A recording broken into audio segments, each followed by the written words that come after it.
Alrighty, everybody. Hello, and welcome to another episode of the Couch Warrior podcast. I am your host, Mike, and today we're going to be breaking down UFC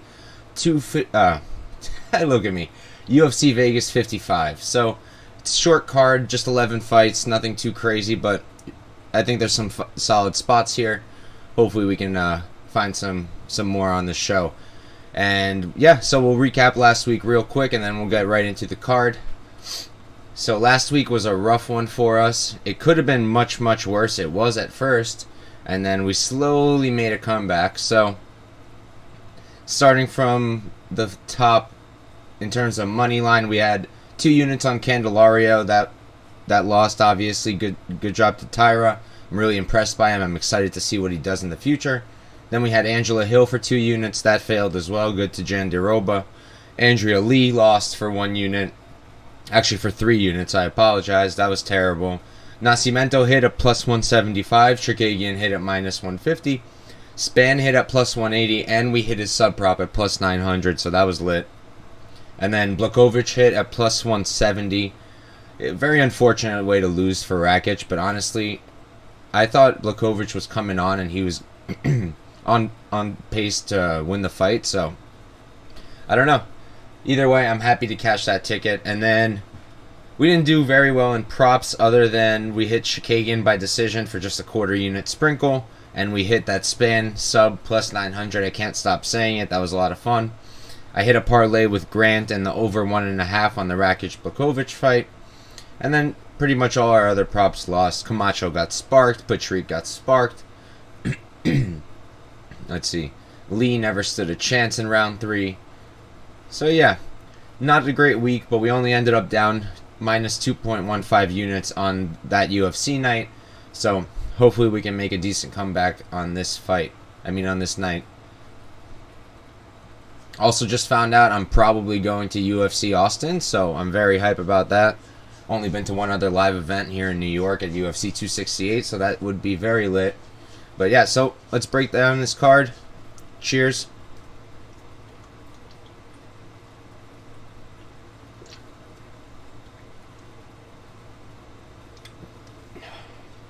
First drink of the day. And now the second. Alright, so for this first fight, we've got Elise Reed. Hold on.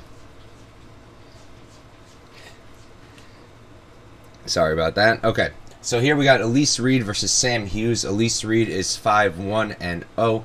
She's 29 years old, 5'3", with the 63-inch reach. And she does still train out of Kickside MMA, I believe. I'm pretty sure it's her own gym. So that's that. I don't love that very much, but what can you do? She's doing pretty well for herself, so I won't argue with it. And then Sam Hughes on the other side is 6-4-0. She's also 29 years old, 5'5", so she's got 2 inches of reach on Reed. And she's got a 65-inch reach, let's just call it that. So she's got a 2-inch reach advantage as well. And she is currently fighting at a Fortis MMA. Not my favorite gym, personally. I feel like they haven't found a lot of success lately. But, look, she wasn't at a good gym before, so this is definitely a step up. And you can tell at least a bit of a difference in her last fight, right? With Estela Nunes. She cost me a fortune. I had like 4.5 units on Nunes. I was very high on Nunes' striking. I still am, but everything else kind of sucks, right? But I thought her striking was much better than Hughes, and that she would just run through her. In the first round, she did. In the second round, Nunes was winning, and then Hughes just turned it up in the second half of the second round, and then Hughes started winning. Got the takedown at the end of the second round, landed in a crucifix position, looked great to the judges, and then in the next round and the third round, she dominated, honestly. She was pushing forward, landing her shots, and then took down Nunes and controlled her. Reed, on the other side, in her last fight, she fought Corey McKenna, and I thought she looked pretty good. But the thing is, look, first of all, Corey McKenna is tiny, like very, very tiny. Corey McKenna is 58. She's got a 58-inch reach, and I believe she was like, I'm not going to make this up, but I don't remember exactly. I'll tell you guys how much shorter she was. So Reed is 5'3", And Corey McKenna is also 5'3". All right, so she just had a much smaller reach, but you can tell it really showed. She had a hard time closing the distance against Reed, and that's where Reed found success. She found success with that straight right hand of hers, and she was just popping her with it. Because it was hard for her to close the distance for McKenna, Reed was able to land that right hand. She was able to land her karate kind of kicks, but that's kind of really all she had, right? You watch that fight over, not much of a jab. It's almost purely just the right hand and kicks. That's really all it was. So while I thought that she looked good, I don't really understand all this rush to back her. I think a lot of it does come from, we love to wiki cap, and some people will look at the record and be like, oh wow, she did this and this with this opponent, or they'll even go back to that fight and see it. But the issue with looking at fights back in the day, like, let's see. So I know a lot of people have been talking about the Jasmine Jasudavicius fight. I call her JJ, so I'm gonna stick with JJ. And that was in 2020, so it wasn't that long ago, right? But Jasmine was super green in that fight. Hold on, I literally just had it and then pulled it away. She was super green in that fight, and yeah, Jasmine was 4-0 at the time. I mean, Reed was 1-0, so good for her. But personally, I don't take much from that JJ win. She was able to get up, and I know that a lot of people are saying that for Hughes, her path of victory here is to just take Reed down. And while I agree, I don't think that's necessarily the only thing. I think that on the feet, they're just about equal. I think that Hughes has the more regular boxing, I would say, the more classical boxing. She's not really doing the karate kind of strikes. She doesn't really depend on the right hand as much. She'll hit that jab. She'll double up on the jab, triple up on the jab, add on to it with some combos. She's good with the pressure. She doesn't give up, which I love. It's super important in the sport. You need cardio, and you also need that will to just keep going in the third round. Like I said, she doesn't do anything elite, but I do like that she uses feints. Like I said, she adds on to that jab. She doesn't hit it just once. She'll do 2-3 times. The 1-2 is pretty good, but the 2 tends to be a bit loopy. It's not so much a hook. It's still like a straight punch, but it's like got a bit of a loop to it. And in terms of the grappling, like I said, Hughes 4 sub wins, 1 sub loss. Reed 2 sub wins, 1 sub loss. I know people are saying that Reed isn't great with the grappling. I know she was getting taken down by McKenna, but like McKenna didn't control her that much. Well, I guess she did, right? You look at the 2 fights that Reed has. You've got 22 seconds of control time for Reed and 7 minutes and 20 seconds of control time against Reed. All right, and then on the other side, you've got Hughes, 11 minutes of control time in her 4 UFC fights, and 4 minutes of control time against. So, yeah, it's unlikely that Reed grapples here. I really doubt it. That's not her thing. And then Hughes, she can lean onto it. But it really just comes down to the price, the size of Hughes, and the fact that I think that I probably would have bet her even if she was like minus 110, honestly. I just think that on the feet, she's probably a little better, even though that's contrary to what a lot of other people are saying. But I think that she's going to be able to handle it. What does Reed do on the feet that Nunes can't? That Nunes didn't? I think that Nunes on the feet is significantly better than Reed. The difference is Hughes hit her with that pressure, and I think that Hughes is going to be able to use that pressure against Reed to also beat her, and I will be betting Hughes.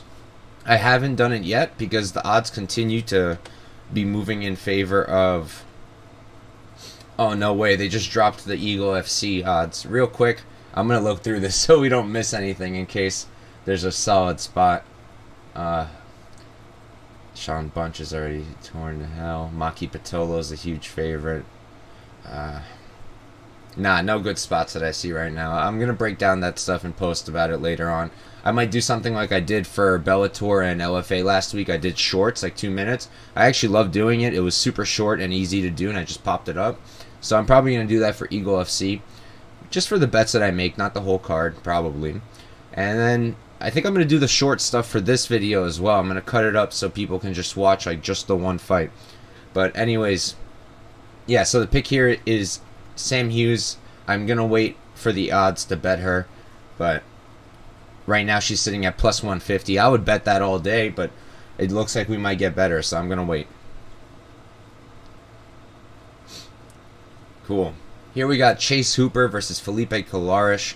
Hooper is 10-2-1. He's 22 years old, super young, 6'1" with a 75.5-inch reach. And on the other side, you've got Colares.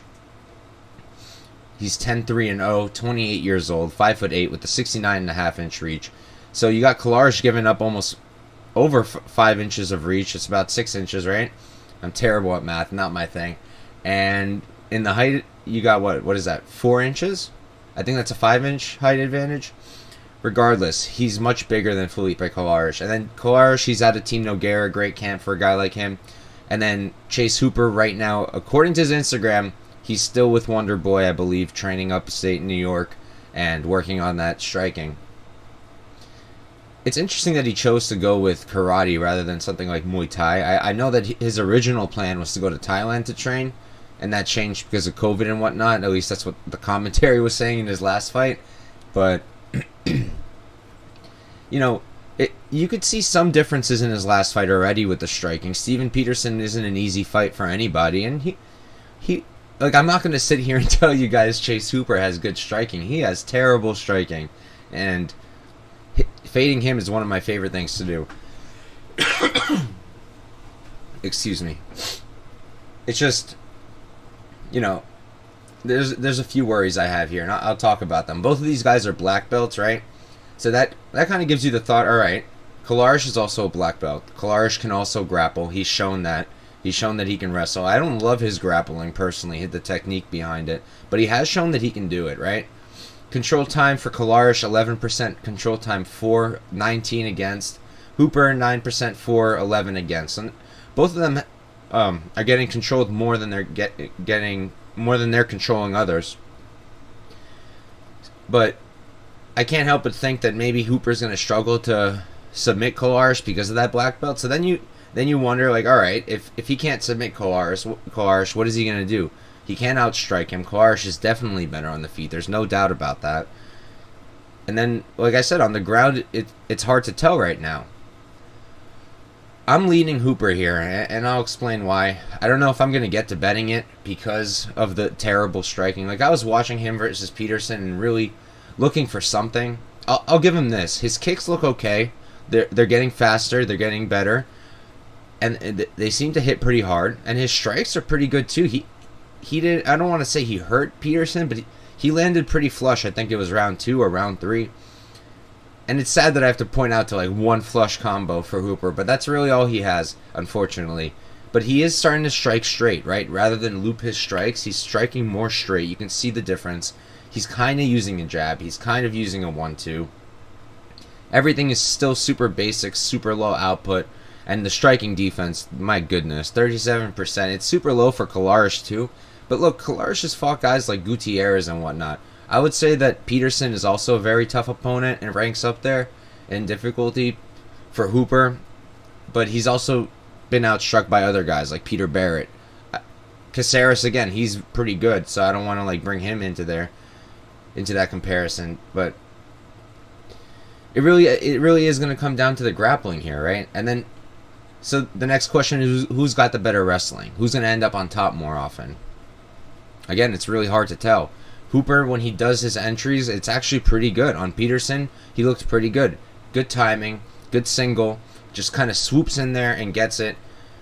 It's just, I hate betting on people who pull guard. And that's one of the reasons I'm going to talk about later. I'll be fading somebody else, is because they pull guard.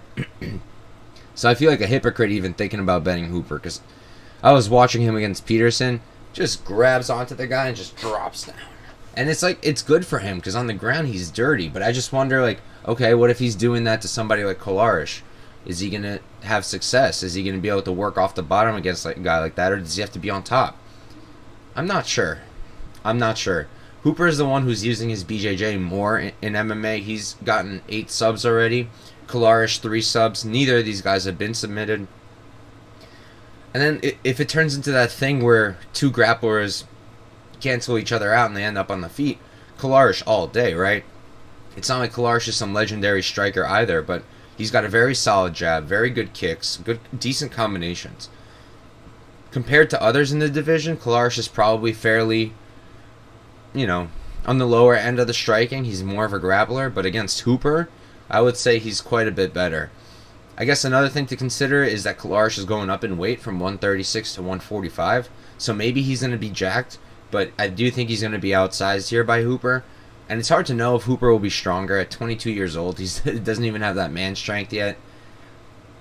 I'm fairly young, and he's younger than me. So you can't help but wonder if it's a little too early for him to be in the UFC.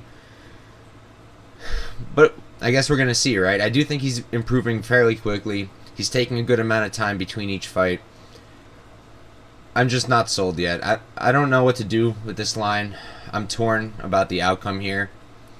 So we've got, let's see what we got right now. Felipe Colares is minus 180. Chase Hooper's at plus 155.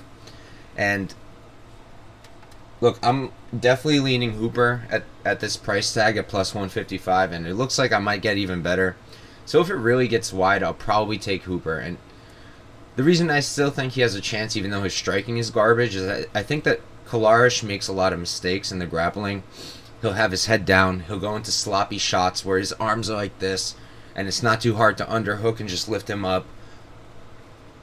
And he starts making more and more mistakes as the rounds go on. And I forgot if it was the Luke Sanders fight or the Gutierrez fight. He tried to do a headlock throw, and not even a good one. And that's just not something you want to do. And like, I wrestled in high school. Nothing like these guys, obviously, in terms of level. But like, if somebody grabbed your neck like that to hip toss you, it's fairly simple to just trip them backwards, unless they have very good technique doing it and they timed it very well. Colares, that's an error, and that's going to give Chase Hooper his back. That's going to give Hooper opportunities, and Hooper only really needs one. That said, I don't really see a reason to bet Hooper by decision, right, or money line, because I don't know that he wins a decision.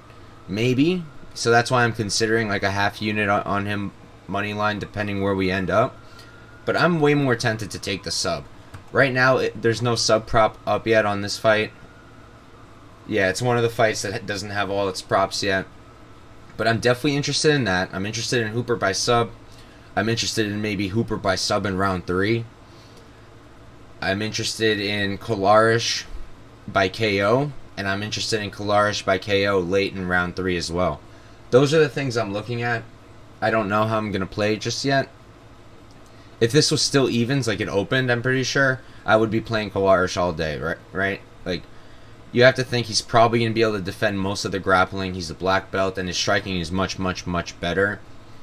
It's just that question of, is he going to make errors that are going to give Hooper a chance? And I think he will. And I think that with the improved striking, maybe that we might see with Hooper, and the grappling that he has himself, I think he might be able to pull out a W here. So at these odds, I do lean Hooper, but this is one that I'm still super on the fence about. I'm going to have to rewatch it a few more times, the tape, and just check it out. I'll be posting about it. I post all my picks on the Couch Warrior pod on Twitter, and it's also all on my Bet MMA page. You can find the link also on my Twitter. All the links are also up on my YouTube channel, by the way. So please like and subscribe. Only at 34 subscribers right now. We need to grow. So please, if you haven't already, do consider subscribing. All right, let's move on. This is one that I've already got a pretty hefty investment on. So let's talk about it.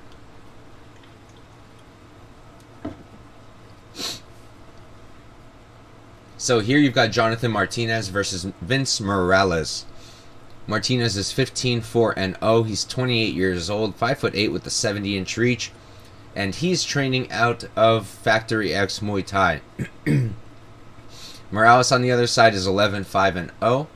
He is 31 years old, 5'7" with a 68-inch reach, and he's training out of Syndicate. I think that those numbers for the reaches might not be correct. I have to check real quick, because on my notes I have the exact opposite. I have it that Morales has the reach advantage. So 1 second. Okay, according to UFC stats, they have the exact same reach, and Morales is just an inch taller. So I probably mixed that up. But anyways, this is an interesting one, right? Because you'll see on Twitter and stuff, people will be talking about stuff like Vince Morales got finished by Gutierrez, who's also training at Factory X, like Jonathan Martinez. But then you can say the same exact thing, right? Because Martinez got knocked out by Davey Grant, and Davey Grant is currently training at Syndicate as well. So both of these guys, their camps are 1-1 against each other, so it's actually kind of interesting here. And you gotta lean towards Martinez, right? First of all, the narrative of the leg kicks. I think it's a little overstated. You've got to imagine that Morales, it's been what now, like 3 fights since the Gutierrez leg kick TKO? Let me check. You've got to think that at this point in it's been 3 fights. This is the 3rd fight since. You've got to think that he's improved there, right? Like somebody at this level, at that kind of gym, at this age, he's still fairly young. Like they don't just like get a leg kick TKO against them and then just don't train how to check a leg kick. I promise you, he's been working on it. That said, Jonathan Martinez still hits really hard at the legs. Kicking is his main game. That's one reason I do get nervous betting on him, because if you've seen my show before, I do really prefer people who throw strikes with their hands. I'm not a huge kick person. Obviously, I do like when they mix in kicks, but I really prefer people who are striking most of the time. Jonathan Martinez with their hands. Jonathan Martinez, unfortunately, relies on the kicks a bit too much for me. I'm still betting him, but it's just something I don't love. He did it way too much in the Perez fight. I wonder if he had an injury or something. I gotta see. Maybe I'm missing something in terms of interviews or news, and he had a hand injury. But it looked like he was reluctant to throw any kinds of strikes in that fight. So if that happens here, I'm gonna be shook, right? I've got a hefty stake on Martinez, and if he's not throwing punches in this fight, I'm gonna be very concerned. Kicks, while yes, Morales is liable to the leg kicks, it's not going to be enough to win this fight. He's not going to leg kick KO him like Gutierrez did just because they train out of the same camp. I'd be really surprised, right? And then you look at who's got the better hands and who's got the better striking in general in regards to who's like their striking defense as well. And I do lean Martinez in that regard. Hold on, let me just close the notes by accident. I do lean Martinez when he does throw the hands. He's got very slick combos also. He's got very fast hands. A solid jab that he uses, but he just needs to use it more. And a good one too. He's just not using the hands enough for me. Even in the previous fights, he did it against Almeida. He did use his hands a good amount. In the Davey Grant fight, he used his hands a decent amount. He did drop Grant, but still, too many kicks. But I do think that the mixture of the kicks here with his combos, as long as he's letting it go, it should overwhelm Morales. Morales, 54% striking defense. He moves pretty well, but he leaves his chin up, and you notice that he's getting hit quite a bit. And another thing that I kind of noticed, the commentators, they mentioned it in his last fight against Smolka. He'll go to the body, which is great. Really awesome to see somebody mix it up and go after the body, hit that cardio of their opponent. But if you're throwing tons of shots to the body in succession, your face is wide open. And he was getting hit with left hooks by Smolka several times. So if he's doing something like that with Martinez, Martinez is going to rock him in the face. He's got very fast hands. He's accurate, and he's going to take advantage there. I've heard chatter of Morales being able to wrestle him, maybe, like that being a path of victory here. Yes, he was a state champ in Idaho. I believe Idaho is one of the states that is very good at wrestling. Iowa, Ohio, those are the top, but I'm pretty sure Idaho is a pretty good one. I know PA is legit as hell, but yeah, so the thing is he doesn't use it, right? I think he's landed, I had the numbers up.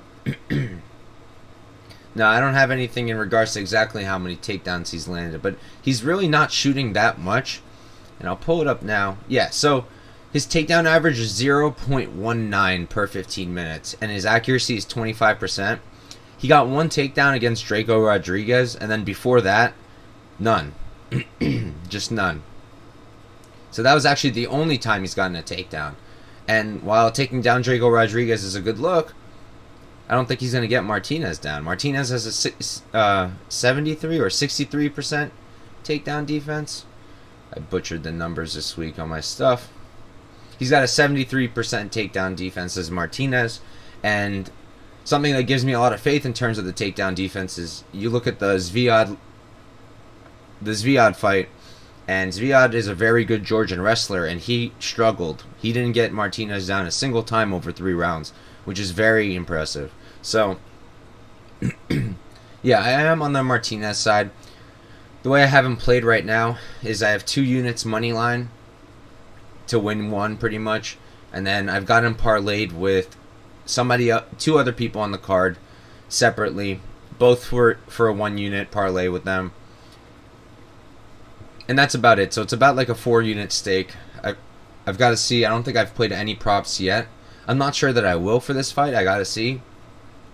Maybe on the bet elevator. Tune in on Fridays, 8:30 on the MMA Engine. Me and Lou Betcha break down the fight from a fun prop perspective, and I want to say, bet against each other not with money, but like in terms of who will go higher odds on each fight. It's a fun time. Pull up on Fridays at 8:30. But anyways, we'll move on now. Jonathan Martinez is the pick. Here we got another Morales. So here we've got Omar Morales versus Uros Medic, and this is another one where I was pretty torn throughout the week. Morales is 11-2-0. He's 36 years old, 5'11", with a 74-inch reach, and he does train out of my current favorite gym, Sanford MMA. Great look for a guy like him. Striking heavy, but Sanford, they have pretty good defensive grappling training. They have pretty good offensive grappling training that we've seen so far. You've got some great grapplers coming out of there. So I do like Sanford MMA for him. And then on the other side, you've got Uros Medic. He's 7-1-0. He's 29 years old, 6'1", with a 71-inch reach. And he's training out of King's MMA now, which is a big advancement from where he was before over in Alaska. If you've never seen Alaska's fight scene, it's really bad.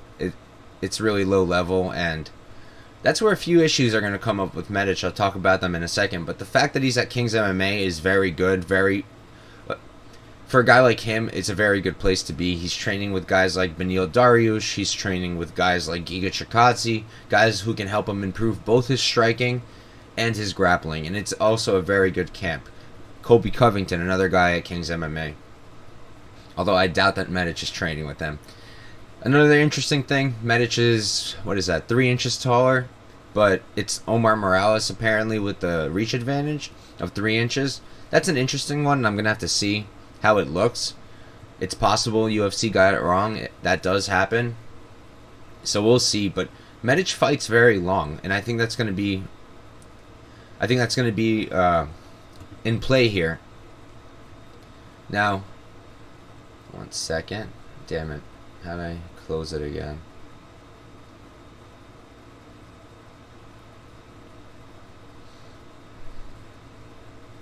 Alright. So,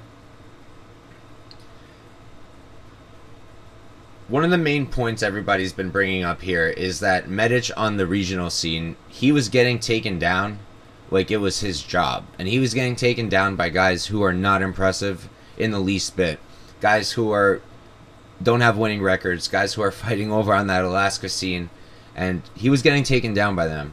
That said, he was kind of being reckless there. I think he knew very well that he was much better than them. And he kind of just let them take him down. And then got up and did his thing. Got a sub at one point. He got a triangle choke. But it's just not a good look. So I know that a lot of people are saying, Morales is he's a BJJ black belt, I believe. He should be able to grapple here. But the thing is, Morales never really grapples. In the UFC, he's only shot 5 takedowns in 6 fights. But he did get all of them, so that's good, right? Now, you look at who he's done it against. So I know that he took down Shane Young. I believe it was twice, and then Young got one of his own, yes. And then the only other time was against Dong Hyun Ma. So that was 3. And yeah, why did I say 6? He's only gotten 3 takedowns. He's only shot 3, so he got them all. But he's only gotten 3 takedowns. And I don't think that he's going to be doing it all of a sudden here. I don't expect him to all of a sudden become a wrestler. Morales is a striker, true and true. And that's why I think Medic is going to be live here. While I do lean Morales to win, probably, I just think there's a lot of questions here, right? 36 years old. He's getting older. He's a bit hittable. His output is pretty low. He's always looking for like the perfect strikes, and you can tell he struggles with pressure, right? Against Giga, he had some success because Giga wasn't really pressuring him, but Shane Young, Morales won that fight, but Shane Young was finding success even though he was much smaller by pushing forward. Jonathan Pierce, he broke Morales by pushing forward. Pierce used a grappling heavy approach that Medic won't, but you can tell that it slows Morales down. Morales, he needs his space to work. He needs to be able to get his striking going, and if Medic can just close in on him and not give him that space, I think that he can catch him. That said, Medic, he's only won out of the first round one time, and that was in the second round. He is 7 years younger, and his takedown defense was looking better against Alen Cruz, and against Jailton Turner also. He was looking better, but he was still getting controlled. On the feet, Medic is really fast. He carries big power. He's got really nice knees, nice kicks. He uses a good front kick, good body kicks, and his 1-2s are good, his combos are good, and he, like I said, he carries that big power. And what I'm thinking is, I think he can catch Morales here. I think he can catch him probably in round 1. And I think he's still alive to catch him in round 2 by KO. I just think that once we start reaching the later parts of the fight, I think Morales is probably going to start getting away with it. It's just, is it going to be enough for him to win the fight? If it goes to decision, I do lean Morales. That's why this is how I'm playing it. The way I'm playing this is Medic, decision, no action. I got it at plus 160 on Bet Online, and I really like that. I think that at plus 160, you're getting the upside of Medic. If somebody's going to finish here, I do really think it's Medic, unless it's Morales late. And if it goes to the decision, I really don't see Medic winning the decision. It's possible. He's young, improving, good camp. But I'm not going to guess, right? I'm not going to bet on something I haven't seen yet. Right now, I believe that Morales will probably win if it goes to decision. So the way I'm doing it, with that decision no action play, if Morales does win the decision, I get my money back. If Medic wins the decision, so I get my money back as well. And the only way I lose the bet is if Morales gets a KO or finish. Sure, he could. Maybe he can get a sub, right? It could be live. Jailton Turner just got one. But Jailton Turner, I think, is much stronger than Morales. I don't really expect Morales to carry that same kind of strength that Jailton does. Jailton is huge. Morales is coming back up from featherweight. He was at lightweight before. So he's coming back up now. We'll see how that affects his strength and all that. It's probably going to be good for his chin, right? He doesn't have to cut the weight. So maybe it'll be harder to knock him out, and it's already been hard. I don't believe he's ever been KO'd. Yeah, the first person ever to finish Morales was Pierce, and he subbed him. So, yeah, the way I'm playing this is Medic, decision, no action. I also did a sprinkle on his KO prop. It's plus 300.1 unit. And then I also bet him by KO in the round number 1. Plus 700, also 0.1 unit. Had to turn my AC off. I got cold.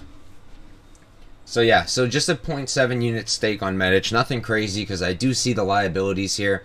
I do agree that if Morales chooses to grapple and uses that grappling, he might find success. I'm just not sure he's going to do it as well as Turner did, and I'm not sure it's going to be enough. And on the feet, he's probably the more technical striker, but I think Medic is really going to bring it to him with those kicks and those strikes and the combos and the speed. So I do lean Medic, but it's going to be a close one for sure. Alright, the people's main event. This one is so fun. Alright.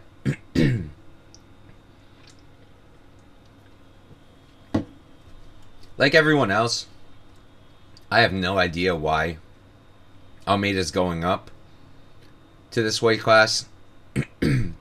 He's a good light heavyweight. I don't think he needs to move up. He's got the size here in terms of physical size, right? We'll talk about it in a second, but it's just weird. But anyways, here we got Parker Porter versus Jailton Almeida. Porter is 13-6-0. He's 37 years old, 6 feet tall, 75-inch reach, and I have him training out of the Heavy Hitters Club. And then Almeida on the other side, he's 15-2-0, 30 years old, 6'3" with a 79-inch reach, and he's training out of Galpo da Luta. If I pronounce that incorrectly, I do apologize. Now, one thing to note, Almeida's only won. I mean, he's only been to decision one time, and he lost. So, the way I'm attacking this is, I think that this is a fairly good fight to just target in general, right? Because Almeida should run through Porter. He should run right through him, beat him in round number 1. I fully expect him to finish him in the first round. Sorry, 1 second. I do expect him to win in the first round or in the second. But if it gets extended, what's going to happen? We don't know. There's question marks with Almeida in terms of what happens if it gets extended. I think he's going to be okay. I do. But if Porter's got any chance of winning this fight, I think it's by decision. Sure, if Almeida really does get exhausted, maybe Porter can get a late finish. I doubt it. I think that Porter's most likely path is by decision. And that's why I feel like this is a good spot, right? Because there's a few ways you could play Almeida. You can parlay him. I think he's a fair parlay piece. If you don't like parlays, him inside the distance, I'm not sure what it sits at now. I got it at minus 190, which I thought was a crazy steal. You're giving me a guy who's minus 600, who's never won by decision. You're giving me him inside the distance only at minus 190. It's crazy. And he's still there. On BetOnline, it's minus 265, but if you go to Caesars, it's only minus 190. And I do suggest tackling it that way. And then you can hedge with Porter by decision. It's plus 1,200 on BetOnline. It's plus 1,400 on Caesars. And like I said, that's the only way he wins, in my opinion. So I've got quite the stake on Almeida. I'll read you guys out my bets on this fight. I've got Almeida parlayed with Njokuani for a unit. I've got him parlayed with Martinez for a unit. I've got the under 1.5 on this fight for 1.5 units. I got it at minus 135. I have Jailton inside the distance at minus 190 for 3.2 units. And then I have this fight doesn't go the distance parlayed with Martinez for 0.2 units. And then with Njokuani also for 0.2 units. And then, like I said, I hedged with that Porter by decision at plus 1,200 for 0.3 units. So if Porter does win that decision, I'm going to walk away with 3.6 units still. So I'll still be down, but my losses will be cut quite a bit.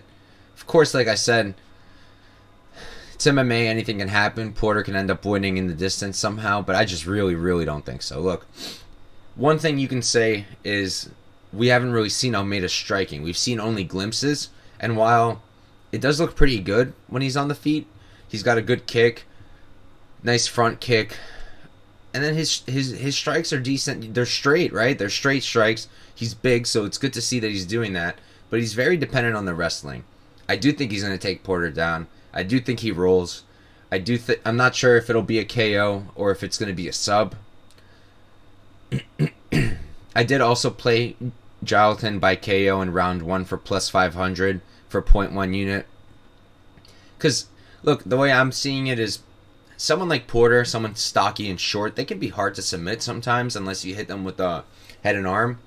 But ground and pound is going to be there, right? I'm pretty sure that's how he finished Nasrudinov. Almost positive it was ground and pound.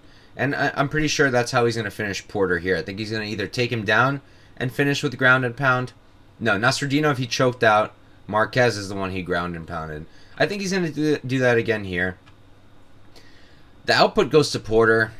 The technical striking, I lean Almeida, but Almeida looks a little green there. His chin was up. He was fairly hittable when it was on the feet. It just wasn't on the feet for very long. Porter, good output, great striking, and not great striking, decent striking, average I would say, a bit loopy, and he's a bit hittable, and he does get a bit sloppy. He depends on being able to pressure his opponents also, weigh on them against the cage, slow them down, slow the fight down to his pace, and then just output output, and win by points, right? I do think Almeida rolls here. I really do. But I do suggest anybody putting chalk on Almeida to also hedge Porter by decision. It's his most likely path, and you're getting it at plus 1,200 or plus 1,400. And then if you don't want to bet Almeida at all, just sprinkle that Porter prop and call it a day, right? So that's my take on this fight. Ugh. This is another one where I haven't placed a bet yet.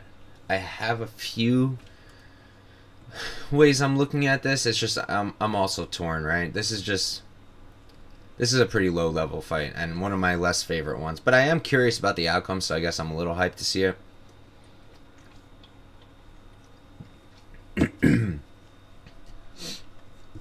So for this fight, we've got Joseph Holmes versus Alen Amedovski.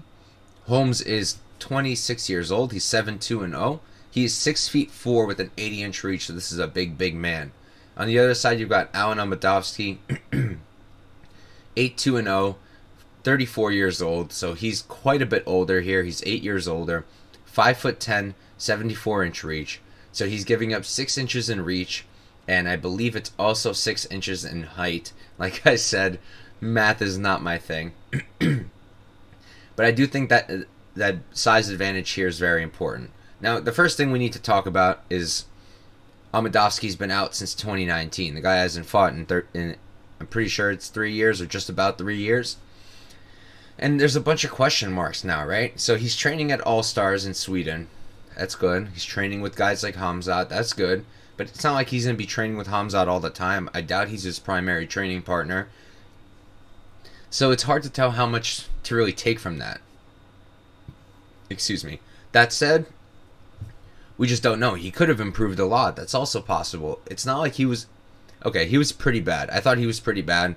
Before the UFC, he didn't beat anybody good, so it's not like he was some beast. And then, I know there was hype behind him because he was undefeated going into the UFC, but I didn't think he was that great beforehand either. And in the UFC, you know, he didn't look great.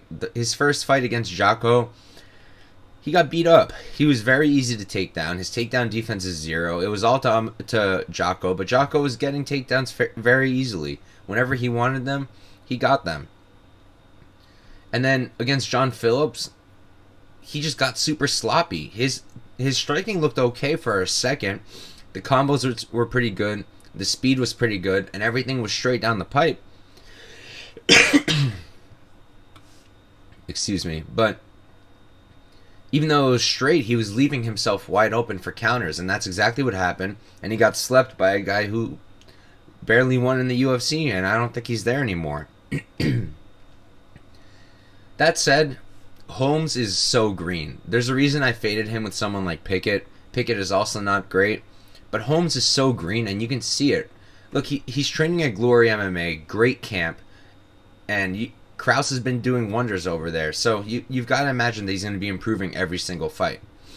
That said, he's huge, but doesn't really use a jab. Does mostly kicking. When he does put it together, it looks good. When he's got a nice straight right hand, he just doesn't use it again much, like I said. And he's a bit slow, I would say. His output is also a bit low. His hands, that's another issue for his striking defense that I have with him. His striking defense is pretty poor. It is standing at 59%, but that's a really small sample size right now. Probably affected a bit from the Barnes fight, and I really don't think Barnes is UFC caliber. And he did struggle with Barnes here and there with the striking, so that's another thing to look at, because Barnes is also small. By small, I mean he's the size of Amedovski, and while he lost that fight, on the feet, he was challenging Holmes. So, as long as Amedovski can keep himself from getting hurt by Holmes, he should be able to at least keep it close on the feet. It's just he gets so sloppy, so it's hard to tell. Now, the other thing is the grappling, right? You look at Amedovski's stats, he's got a 0% takedown defense, and you look at his control numbers, it's control time for is 1%, control time against 27%. The thing is, I don't think that Holmes grapples like Njokuani does. Holmes isn't that good at... Look, he's got 7 submission wins, this is counting amateur fights. When I say sub wins, I'm always talking about amateur fights as well. I do count those. He was 7-0 as an amateur. But he hasn't submitted anybody good. You look back at his record, none of them are good that he submitted. So, I'm not sure how much to take from that. Excuse me. And because of all that, I'm just not sure that he's going to be able to grapple here. He's going to push Amedovski against the fence, that's for sure. He'll probably try to drag him down, but I'm not sure that he will. It's hard to know. Jocko, I feel like, had the much better entries. I feel like Jocko is just a lot better than Holmes. I feel like Jocko would run through Holmes. And I don't know if Holmes has the wrestling here that he needs to really get Amedovski down and submit him, right? I was looking at the sub prop. It's like plus 200 or something. I'm just not really seeing it here. Holmes, he depends on the trips from the fence. And he was even struggling to get them against Shante Barnes. He got 2 of 5. So it's really hard to know. I think that Holmes is the guy with the bigger ceiling here. And he's shown some better things. It's just, he's so green. The hands are so low. He keeps his hands so low. And they only get lower as the fight goes on. And end of round 1, round 2, he's already very hittable. Round 3, very, very hittable. So, you know, it's really hard to pick a spot here because I say all these things about Holmes that kind of make you think that I'm going to go with Amedovski, but then at the same time, Amedovski's like not good either. One thing I wanted to bring up, Amedovski's only been to a decision 1 time in 10 fights, and he's only been out of round 1 3 times. 2 of those times were in round 2, and then 1 of those times was a decision. So he's really not leaving round 1 very often, and because I do think he still carries power, I'm not saying I'm betting, I'm looking at Amedovski by KO in round 1 and round 2, just as a sprinkle. Right now it's sitting at,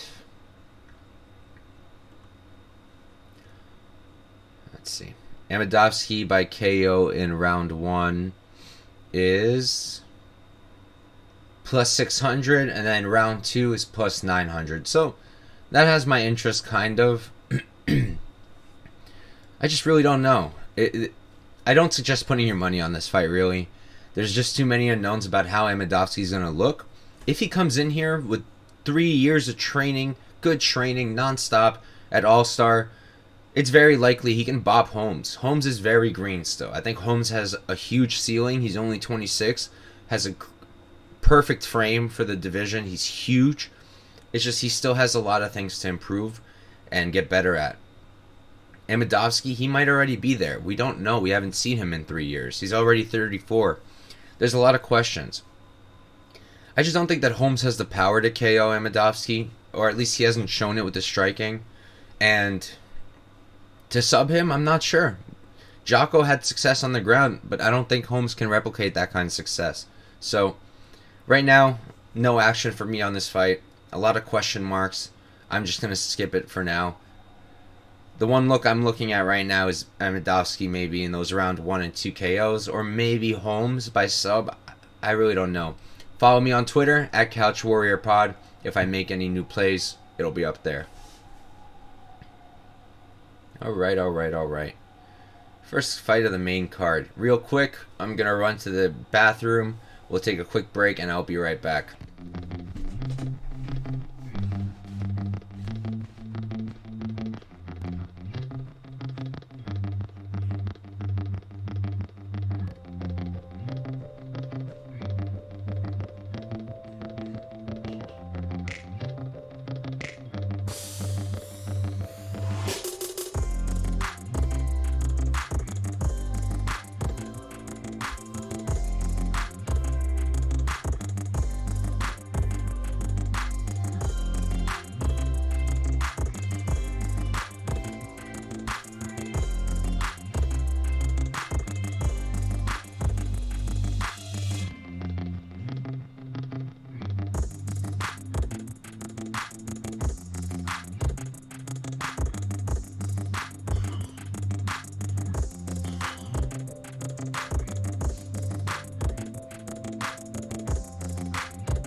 I am back. Sorry about that.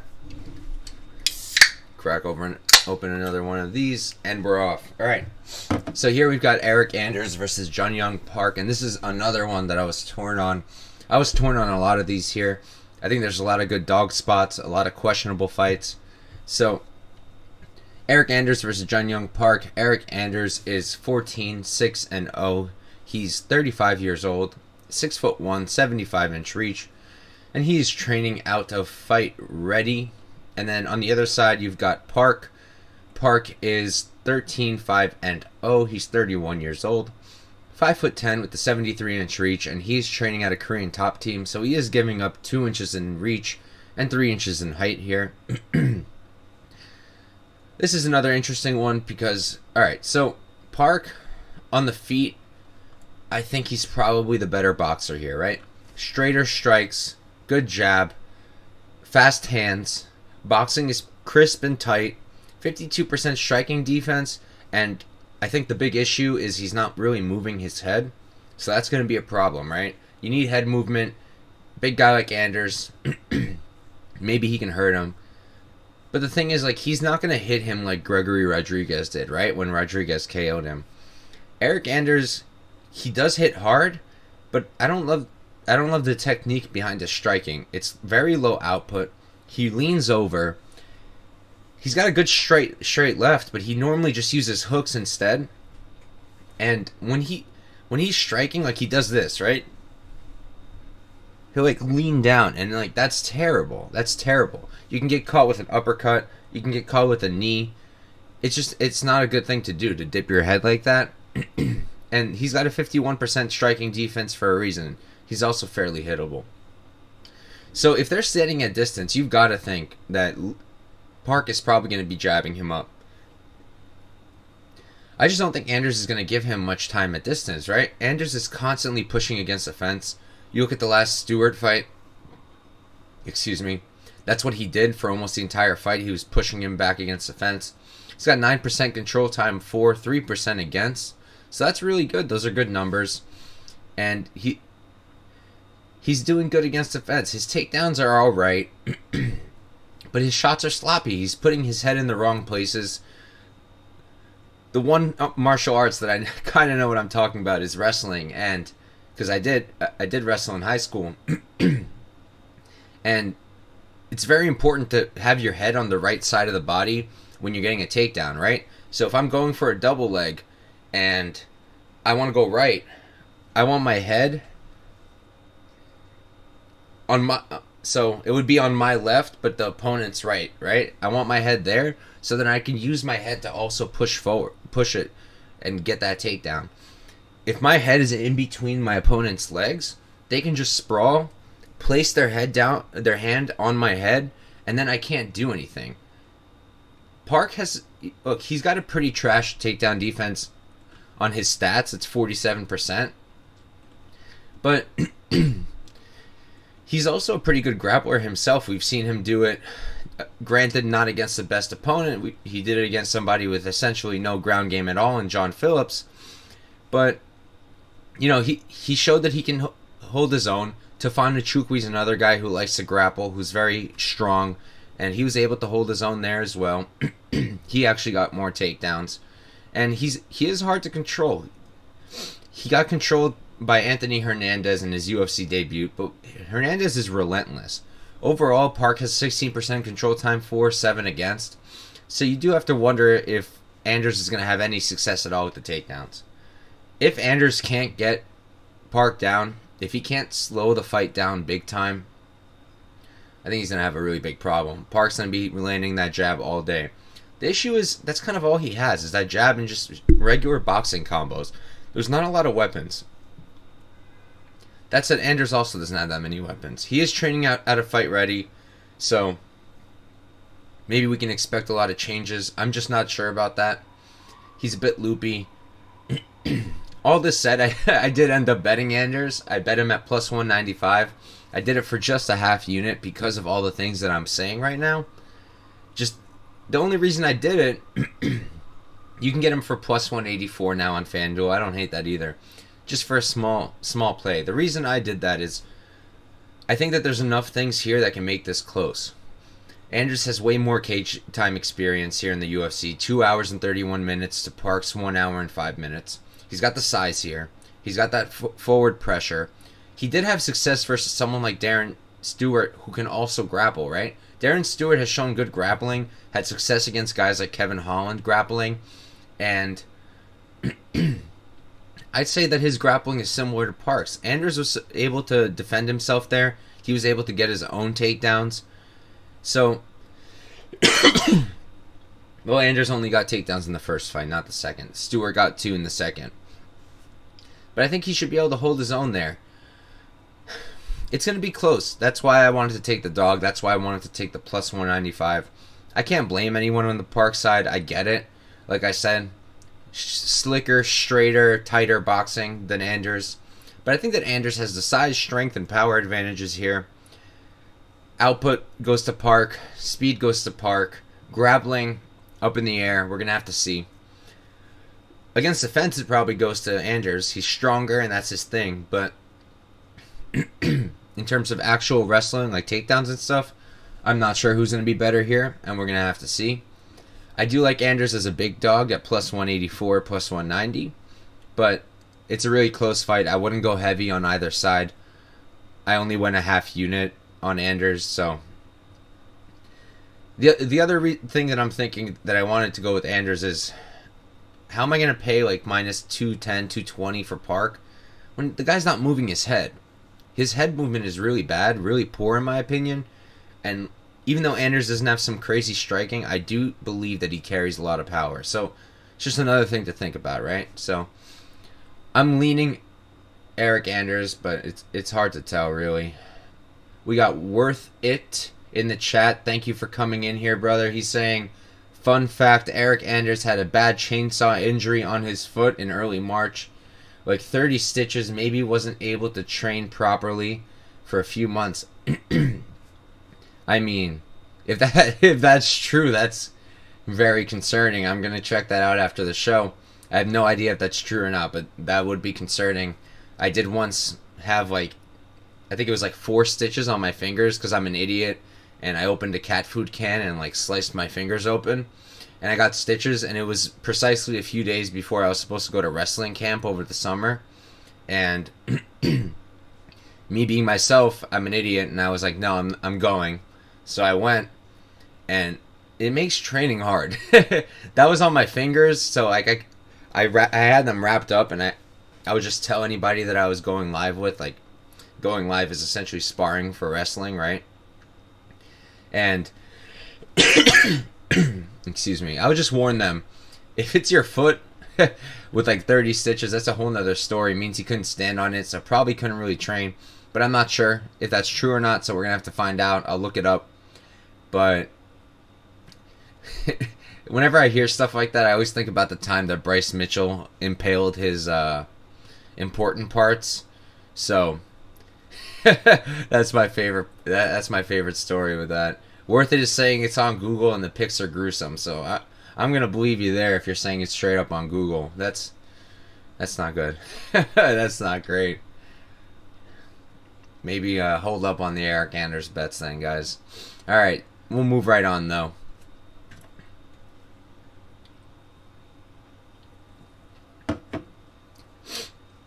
So here we've got Polyana Viana versus Tabatha Ricci. Viana is 12-4-0, 29 years old, 5'5", 67-inch reach, and she is training out of Tata Fight Team. Tabatha Ricci on the other side, 6'1-0, 27 years old, 5'1" with a 62-inch reach, and she's currently training out of, it's not correct there on Tapology. Oh no, it is. It's Paragon BJJ. That is where she's training. I saw, when I was taping Mackenzie Dern for her last fight with Tisha Torres, I remember seeing pictures with Ricci. That might suggest that either Dern came to her camp or she went to Dern over at Black House. Either way, good to know she's getting looks like that. And this is another fight that I was super torn on, right? if you've ever watched my shows before, I'm huge on size. If someone's got a size advantage, I think it's really big. It's the reason I really wanted to bet Holmes. He's so much bigger than Amedovski, right? So the size here, it's also huge. 4-inch height advantage, 5-inch reach advantage, right? That's big. Now, I'll start with this. I wanted to bet Viana, and I do still understand anybody who does want to bet her because of that size. Because they're both BJJ black belts. Because Viana's elite on bottom. We've seen that. She got 2 arm bars in a row against Emily Whitmire, so that doesn't really mean much. Emily Whitmire also got arm-barred by Hannah Goldie. And then she arm-barred Mallory Martin. Martin is pretty good in my opinion. I think she's a bit underrated, but she does make a lot of fight IQ errors, so that might have played a part there. And then it's also worth considering, Viana did get submitted by a smaller woman in Veronica Macedo, also by an armbar, and she lost to Hannah Cyphers in a 3-round fight where Cyphers was able to win rounds because Viana pulled guard. If you were watching me earlier when I was talking about the Chase Hooper fight and saying that I don't love fighters that pull guard, Viana was the other one that I was talking about and why I had a hard time getting to betting her. If she pulls guard here, I don't think she submits Tabatha Ricci. I really don't. Ricci is also a very talented grappler. She competed a lot in competitions outside of MMA. And also, she's much smaller. And while on the feet, that's a disadvantage. On the ground, I think that's an advantage. Her arms aren't as long to go for arm bars. Her legs aren't as long to go for knee bars. You can still go for an ankle, toe lock, whatnot. But those are low success rate subs. And on a black belt as high level as Ricci, I don't see that happening. That said, Ricci's only got 1 sub win in her career so far. Only 7 pro fights, but you got Viana with 7 sub wins in 16 pro fights, so that's pretty good. And she's only got 1 sub loss. That was to Veronica Macedo. Macedo isn't very good. She lost to everybody else in the UFC, so that she fought in the UFC. So there's that. Now, in terms of the striking, right? You look at Viana. She does certain things very well. She's got a Muay Thai kind of style that you see a lot of the Brazilians nowadays, which is great. It's just, there's 2 things that leaves you with. Flat feet and a head that doesn't move very much. Viana's got both of those issues. Flat feet, head doesn't move very much. That's why someone like Hannah Cyphers, who was also at a significant reach disadvantage, just like Ricci's going to be. Ricci's a little bit smaller than Hannah, but Hannah's also very, very small. And she gave up similar advantages in the reach and height. And Hannah was still able to land her shots and to explode in and get her stuff going because of the flat feet, because of the lack of head movement from Viana. Now, Ricci on the other side, her striking's alright, right? It's nothing crazy, but it's alright. The 1-2 is pretty good. She wings her strikes to close the distance for her takedowns, but you kind of expect that from somebody who's 5'1". Her jab is pretty good, but like I said, because of the length, its effectiveness is a bit limited. Excuse me. I burp a lot because of the White Claws. And her combos are good just when she keeps them straight, when she's not looping. She moves her head pretty well, but similar to Eryk Anders, when she shoots, when she explodes in for those takedowns, she does kind of dip her head in, which could be problematic. And then, as for the actual takedowns, they could be pretty sloppy, but once she's really, trying to be tight, trying to be good, accurate with it, she's very good. She gets the trips well, single leg is pretty solid as well, and her top control is solid. If she gets on top here, I think she's going to get the top control because Viana will give it to her and because she's going to be able to hold it herself as well. I think that Viana is going to be live for a sub at all times. I'm not sure that she gets it here. I really wanted to go with Viana, but because of the flat feet and the head movement that make the striking even though I think she's the better striker, Viana, she's got good leg kicks, slick right hand, combos are good, kicks in general are good. She'll mix up the kicks with her right hand. I like how that works. She lands it quite a bit. But like I said, She's accepting bottom position. She's hittable as hell, even for a short woman. And if she's pulling guard on Ricci, I think she's going to be giving away rounds to Ricci, right? So what's her path for Viana? She's never won a decision. She's been to 3 of them. In her 16 fights, she's been to 3 decisions, never won any of them. She's got a 100% finish rate. So can she win a decision? I mean, it's possible, but unlikely for somebody who fights like her. 5% control time, 4-19 against. You look at Ricci in her two fights, 6 minutes and 38 seconds of control time, 40 seconds against.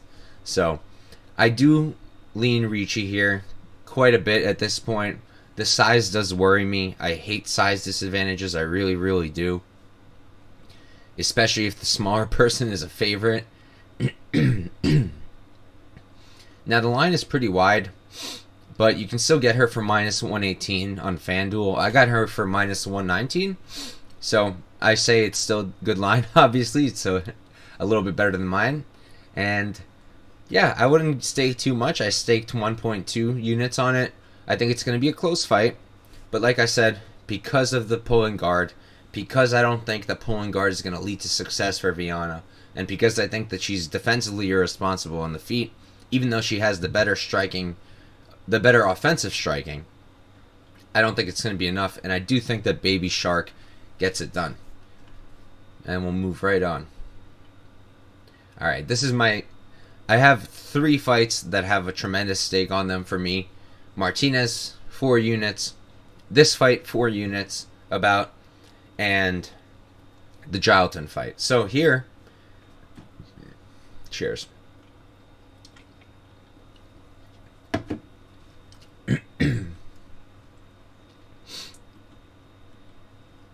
So here we've got Chidi Njokuani versus Dusko Todorovic. Or is it Dusko? I'm pretty sure it's Dusko Todorovic. That's what I'm going to go with. Hopefully I'm not butchering it. Chidi is 21, 7-0. He is 33 years old, 6'3", with an 80-inch reach, and that is the correct gym. He is training out of Seksan Janjira Muay Thai. And on the other side, you've got Dusko Todorovic. He is 11-2-0, 28 years old, 6'1", with a 74-inch reach, and he does train out of Sekitor MMA. So here you've got Njokuani. He's got a 2-inch reach advantage. He's got a 6-inch. He's got a 2-inch height advantage and a 6-inch reach advantage. He is 5 years older, which you don't love at this kind of weight class, but he's only 33. He does have a lot of experience under his belt. 28 fights. He fought in Bellator, and I see a lot of people talking down on him for his Bellator run. But let's look at his Bellator losses, right? Excuse me. So, in Bellator, he had 3 losses. Andrei Koreshkov. Koreshkov is legit. Was legit for sure at that time. This is in 2017. Koreshkov was champion. And he did get finished in the first round. Did Chidi. And then he fought John Salter. He got rear naked choked. John Salter's very legit on the ground. That's not the worst look. And then he lost to Rafael Carvalho, the ex-champ. Not the best look, because Carvalho, since then, has been on quite the losing streak. I believe, was that his last win? Yep. Chidi was his last win, and then since then, he's been on a 4-fight losing streak. So, that's something to maybe hang your hat on if you want to go on the Dusko side. But for me, this really comes down to this. Dusko, he's got good striking too, but it's nothing to write home about. I've seen mention of his grappling, and what suggests that? He's gotten 9% of the takedowns that he's shot for, and he's really not going for them often. He is a BJJ black belt, but he's got 2 submission wins only in his 13 fights. He hasn't been ever submitted, and I don't expect Njokuani, who has no submission wins, to submit him. So I don't think that's live. That said, when you watch Todorovic's fights, the commentary are almost like a broken record, because they keep talking about his chin and the way that when he backs up, this is what he does, right? That's how he backs up, in a straight line with his chin up. And for someone that good, it's almost like, how has that not been corrected yet, right? You got to think maybe it's like muscle memory at this point. But I really do hope for his sake that he fixes that, because he's a good fighter. He is. His striking is good. But with the 49% striking defense, leaving your chin up in a weight class like middleweight, it's not a good thing. And then you got Chidi, who's really powerful. He's very fast. His hand speed is very good. And he's only been improving. He's gotten better since those Bellator days. He's got a good front kick. The 1-2 is very good. The jab is great. The feints are great. The front kick is great. I like the knees a lot. 78% takedown defense. Souza took him down, and Chidi's the one who got 6 minutes of control time, alright? The guy's legit. According to Laura Sanko, unless I mixed it up and it was his opponent, I'm pretty sure she said Njokuani's a black belt as well for BJJ. But like we've learned, that doesn't really mean much sometimes. It really depends who you got the belt under. And like I said, he's got 0 sub wins, 2 sub losses, so even if he does have that belt, there's probably not much to take away from it. But he's got 58% striking defense. He moves out of the way of shots very well. He's tall. He doesn't leave his chin up. He doesn't move backwards in a straight line. He circles out of the way well. He moves out of the way after landing. I just think that he's going to piece up Todorovic. I think that he can win a decision. I think that he can KO Dusko. I just think that he's better right now. Dusko's still young, and while he's already pretty good, I think he's still got a lot to improve. A lot. His striking could use some work still. He mixes up the targets well. The combos are decent, but it's just not that impressive. And the jab. For me, if you've watched my stuff before, I've got 2 most important weapons. I love a jab, and I love a 1-2.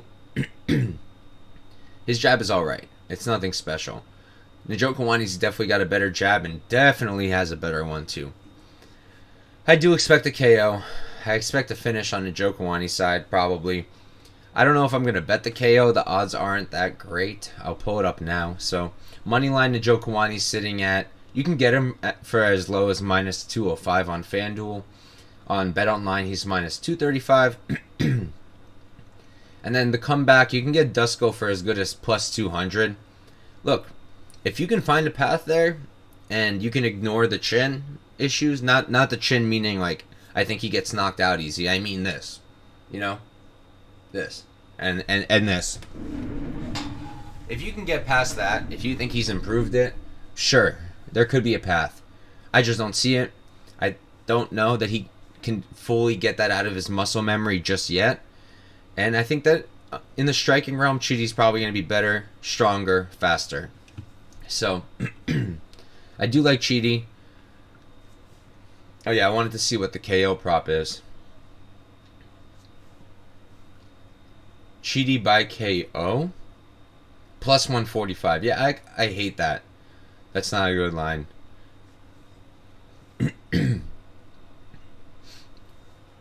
I feel like it's a bit low. I mean, I'm kind of tempted to still take it, but I don't know. We'll see. Anyways, my pick is Chidi Njokuani. I have him parlayed with Jonathan Martinez for a unit, with Almeida for a unit, and then 2 units money line on him. And I'm probably not going to add much more stake there. I'm pretty shook about my bets here and on Martinez. I feel like I'm a bit overextended on relatively close fights. But I see a lot in favor of Njokuani here and not as much in favor of Dusko. So I really do have to go with Chidi here. Alright. This is an awesome fight. I'm very hyped for this fight. And I'm fairly confident about my play, but we'll talk about it right now. So, for this fight, we've got Santiago Ponzinibbio versus Michel Pereira.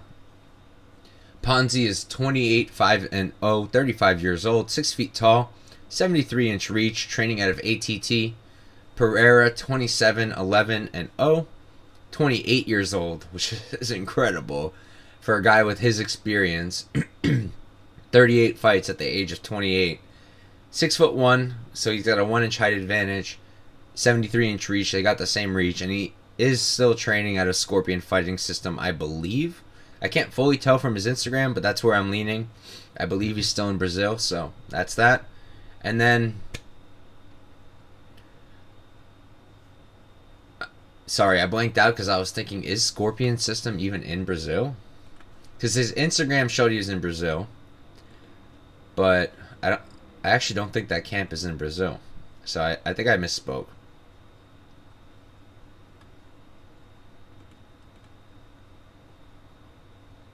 Yeah, there's no way it's in Michigan. So I'm not sure what his deal is, where he's training right now.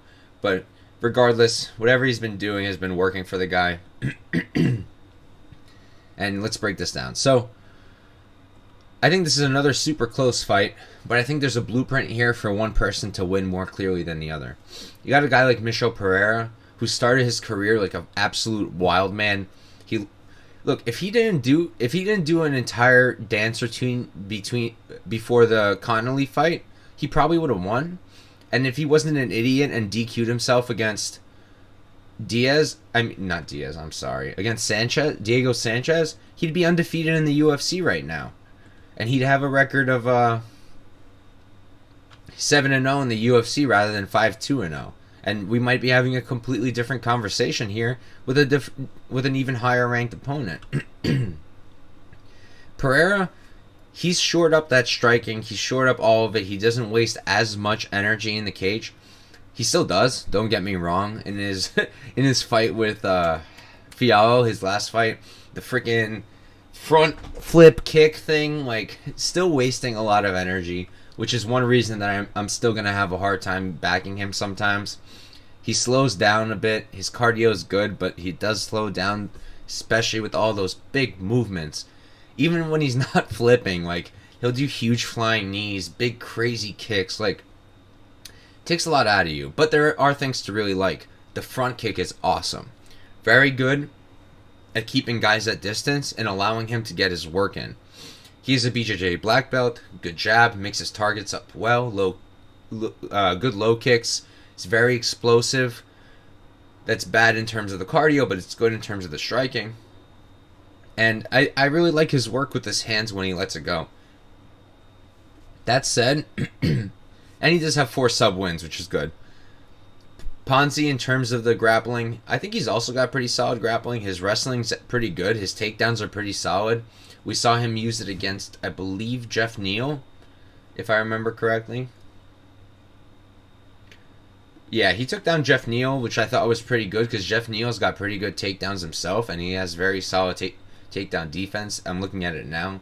Neal has 85% takedown defense, so that's pretty impressive. Not that Ponzi really controlled him much at all. It was like 20 seconds, but regardless,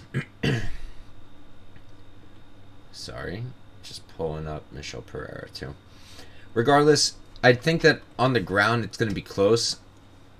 Ponzi, he's only got 1 sub win, but he also has 17 fights on Tapology that don't have any result. So I do think there are more, but he has no sub losses either. So that's another thing to think about if you're thinking Pereira can maybe get this on the ground. Now, on the feet, in terms of Ponzi, he feints well with his hands, solid 1-2, likes his hooks. I love the output, really good combos, really good jab. One thing I noticed is he headhunts. You don't really see him go for other targets other than the head. He's going body, legs, body, legs. Oh, I mean, what am I saying? He's going only head. He's not going body, legs at all. That could be a problem, right? A guy like Pereira will see that. A guy like Pereira, he's got more weapons. He's using kicks to all your body parts. He's throwing strikes to all your body parts. There's more to think about. With a guy like Santiago, if they're only going for the head, that might be a problem, especially with someone who moves so much like Pereira. Now, I am on the Ponzi side. Why? Because I think that he's faced the better competition. I think that he's shown that he can handle guys like Jeff Neal, even though he didn't win that fight. I thought it was close. He can handle guys like Miguel Beza. You know, I see a lot of people talking shit about Beza now, but look, he's good. He's just lost to tough guys also. In tough ways, too. Like, he was looking good against Fialho until he got knocked out, right? So, but anyways, Fialho actually showed the path here against Pereira. Fialho was able to win a round. How? By slowing Pereira down. Pressure the guy. Cut the cage. Don't give him space to move, and all of a sudden he becomes a regular fighter, and that's not what he does well. He succeeds because of the chaos, because of how good he is at being crazy and creative and explosive. But if you don't give him those opportunities, he loses the things that make him so good. And without that, he's not going to win this fight. If Ponzi can keep him backed up, cut the cage, and just let it go, he's going to find a ton of success here, a ton. I think that if Pereira shoots, he's probably not going to get it. And I think if Ponzi shoots, he might be able to get it, right? Pereira, what's his takedown defense? Takedown defense is at 100% for Pereira. I was looking at this, actually. But you look at the guys he fights, right? He hasn't fought any grapplers. Andre Fialho, striker. Nico Price, striker for the most part. Chaos Williams, striker. Zlima Madaev sucks, striker. Diego Sanchez in 2020. And he got DQ'd. Tristan Connolly, not a really big grappler. And then Danny Roberts, who does grapple sometimes, but he got KO'd in under 2 minutes. So, yeah, my pick is Santiago. I think that he can bring the pressure on, bring the output, and just win a decision here. Chaos got close, and Fialho won a round by doing something that Ponzi can do for 3 rounds. So I do think that Santiago can win this. I think we're getting great odds. He's like plus 105 now. I got 1 unit on him only, but I think I'm going to double up probably as the week goes on. But we're about to move on to the main event. I have to use the restroom again real quick. Give me 20 seconds, and we're going to do the main event. I'll be right back.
Oh, right, I'm back. Hold on.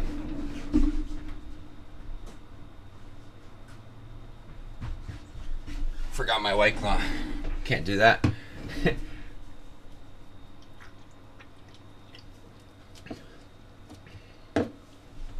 Before we break down this last one, I just want to bring up, saw earlier today, Ferguson called out, well, I don't think it was today, but Ferguson called out Khabib to do Ultimate Fighter, and Khabib accepted. Obviously not officially, and it probably won't happen because Khabib won't fight, I don't think. But man, that would be awesome. I feel like that would be a good season. This season's been unbearable. I can't watch it. Even the fights aren't good. But anyways, let's move on to the main event. Here we've got Holly Holm facing Ketlen Vieira. Holly Holm is 14-5-0. She is 40 years old, 5'8" with a 69-inch reach, and she's training out of Jackson Wink MMA. On the other side, you got Vieira. She's 12-2-0, 30 years old, 5'8", 68-inch reach, and she's training out of Nova União, Manoa.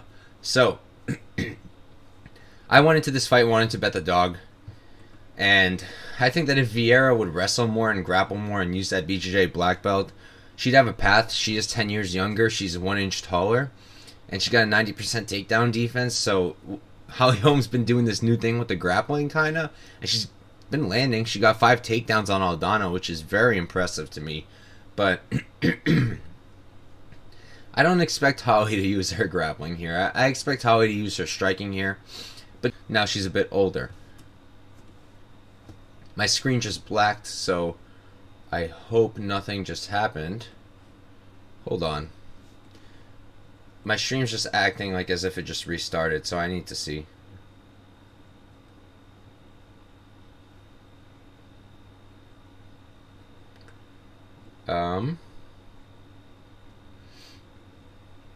Well, it does appear that we're still going. So, hopefully there's no issues. I hope everybody can still hear me and everything's still up. If anyone is in the chat, if you can let me know if we're still uninterrupted, that would be great. But, look, this fight really comes down to this. Vieira is not going to win on the feet. I don't think she's got the striking to win against Holly Holm. Holly Holm is an incredible boxer, an incredible striker. Her output is so good. Her entries are so good. Her combinations are so good. It's just everything she does is very good. She's very talented, and she's kept it up. At this age of 40, she's kept it up. You look at her fight against Aldana in 2020, and I thought she looked fantastic. And I think very highly of Aldana. I think Aldana's a future title challenger. I think she's very talented also. And Holm killed her. She beat her big time, outstruck her like 150 to 60, something like that. My boy Kiarik's in the chat. A fantasy podcast tomorrow. Yes, sir. Fantasy podcast tomorrow. Bet Elevator on Friday. Hopefully. Lou's been hard at work coding on his project, but hopefully he can make it for Friday. So yeah, I won't waste much more time here. I do think Holly Holm wins. Kiarik's asking if he's crazy leaning Vieira just because she's younger. Not at all, man. She's big, strong, and I think if she chooses to grapple, finally, she can find some success. It's just, I can't depend on her to grapple yet. She hasn't shown it. She barely gets any takedowns. I'll pull up the number now. This was actually the last fight I looked at, and let me pull it up. I went into this wanting to bet Vieira for sure. The price is great. Holly Holm is 40 freaking years old. Yeah, so Ketlen, let's see. She's averaging 1.71 takedowns per 15. That's good. Now let's look at who she's taken down. So Yana Kunitskaya, she takes down 3 times out of 8. Okay. Eubanks. She takes Eubanks down 2 out of 5. Kat Zingano, that's a good one. Takes her down 2 of 2 times. Sarah McMahon, another good one to take down. And she subbed McMahon, so that's good. She's only got 1 sub win. And Sarah McMahon, which is a pretty good one to look at, right? She got 1 of 1 takedowns there. So, look, her takedowns aren't terrible. She's just not really using them, right? You look at the Tate fight, it makes sense that she didn't want to go to the ground with Tate. But it also, like, does it make sense? She's got a BJJ black belt. Like, why didn't she want to go down there with Tate? Kiarik's saying, I've been researching a lot. Oh. Fighters 8 years younger have a 66% win rate in the last 10 years. Yeah, I'm not surprised. Bet MMA, the site that I track myself on, they've got tons of stats actually for free, and that's one of the things you can look up is the win rates for fighters who are older, younger, whatnot, debuts, that kind of thing. And for sure, I just think that, you know, once you also take into account the levels of competition and all of that, then it kind of changes, and those stats become a little bit less relevant once you look at it in kind of everything together, right? You look at Holly Holmes' most recent fights. Irene Aldana, Raquel Pennington. Pennington's also a solid grappler, and she had no success there, really. Aldana, Holly Holm was the one taking her down. Holly Holm took down Megan Anderson 4 times. I don't think she's going to be taking down Vieira here. I just don't think that Vieira is going to be getting her down either. So, yeah, I mean, the path is there for Vieira. It's there if she wants to take it and if she's able to implement it. But if they're stuck on the feet, I think Holm's going to run away with it. What I ended up doing was I bet Holly Holm by decision. I got it at plus 100. I got it on Caesars. I like it a lot. And then, just in case, I took her in round 4 and 5 by KO. Round 4 KO for Holly Holm was plus 2,800. And then round 5 KO was plus 3,500. So you know I had to sprinkle those. I do think it's possible that Vieira tires out and Holm can get a late finish. I think it's extremely unlikely. That's why those odds are so crazy, and I only play 0.1 unit on it. But I think it's an interesting look. I also parlayed her with Jailton just for a half unit, just to have her money line somehow. Kiarik saying he doesn't want to lay the chalk on Holm here. Totally agree. I get it 100%. That's why I went with her by decision for plus 100. I felt like that was probably where the value was here. I really wanted to bet Vieira. Trust me, I did. I just personally don't see her being able to pull it off here. But if she does, look, she's going to get a title shot. That would be awesome for her. I don't personally see it. So, that's that. That's the breakdown. We went a bit long today, but we've gone longer before. And I'll run through my bets real quick, and then we'll call it a day. So, we got Ponzi plus 100, 1 unit. We got Chidi minus 180, 2 units. Tabatha Ricci minus 119, 1.2 units. Eryk Anders plus 190, 0.55 units. And then Jonathan Martinez minus 181, 2 units. Then we got Njokuani Almeida 1 unit. Almeida Martinez another unit. Martinez Njokuani 1 unit. Jailton versus Parker Porter under 1.5 rounds. I got at minus 135 for 1.5 units. Then I've got Jailton inside the distance at minus 190. It's still up on Caesars if you like that. I got that for 3.2 units. Then I parlayed Jailton fight doesn't go with Martinez for 0.2 units and with Njokuani for 0.2. Then we got the hedge, Parker Porter by decision plus 1,200, 0.3 units to win 3.6. Jailton KO round 1 plus 500, 0.1 units. Then we got Medic, scorecards no action, plus 160, half a unit. Medic KO, plus 300, 0.1 units. Medic KO round 1, plus 700, 0.1 units. And then the 2 Holm props. I guess I forgot to put it up. But so Holm by decision, plus 100. And then Holm by KO round 4. And Holm by KO round 5. Plus 2,800 and plus 3,500. Respectively. And then the half unit parlay Holm and Almeida as well at minus 153. Kiarik saying Porter wrecking Jailton. He's been in there with John Jones easy. Dude, Parker Porter is the greatest of all time. He's been in there with Jones and now he's going to be in there with Almeida. He's legit. He's legit. All I'll say is Jailton should roll, but Porter can win a decision, so why not take a little sprinkle on Porter by decision? Why not? You can still win if you're betting Jailton by inside the distance, right? And then you can cover your own tuchus by also hedging there. Yeah, Kiarix. I think most people won't be laying their money on Porter. But anyways, that's it. That's a wrap. Tomorrow we'll do the fantasy show. And then Friday's the bet elevator with Lou Betcha on the MMA Engine channel. Maybe won't be this week. I gotta check in with Lou. He's super busy. I'm hoping we do this week, but we'll see. Peace out, guys. Thank you for showing up.